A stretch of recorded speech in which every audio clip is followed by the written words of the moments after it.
Hello বেশ, আসসালামু আলাইকুম। আশা করি সবাই ভালো আছেন। আলহামদুলিল্লাহ আমিও মোটামুটি ভালো আছি। আমি ডক্টর মাহমুদুল হাসান জাহিদ বলছিলাম। তো অনেকদিন আসলে আপনাদের কোনো টিপস দেওয়া হয় না।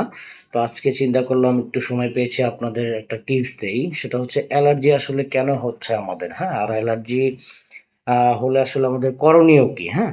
তো বিষয়টা হচ্ছে কি, মানে আমরা সাধারণত দেখা যাচ্ছে যে নরমালি সবাই জানি যে বেগুন বা ইলিশ মাছ এই ধরনের খাবার খেলে অ্যালার্জি হচ্ছে। বিষয়টা এটা কিছুটা ঠিক, বাকিটা হচ্ছে আপনার শুধু যে গরুর মাংস বা ইলিশ মাছ বা চিংড়ি মাছ খেলে যে হচ্ছে তা কিন্তু না। আপনার ধুলাবালি থেকেও কিন্তু অ্যালার্জি হচ্ছে আমাদের, হ্যাঁ?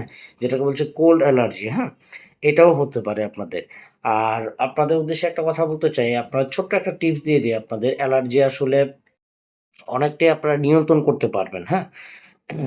আমরা আসলে বেশি দূরে যেতে হয় না। সেটা হচ্ছে আহ নরমালি আমরা যদি দারচিনি আসলে রেগুলার আমরা এটাকে সেবন করি, হ্যাঁ? তাহলে কিন্তু আমাদের শরীর থেকে অ্যালার্জি অনেকটাই কমে আসবে, হ্যাঁ?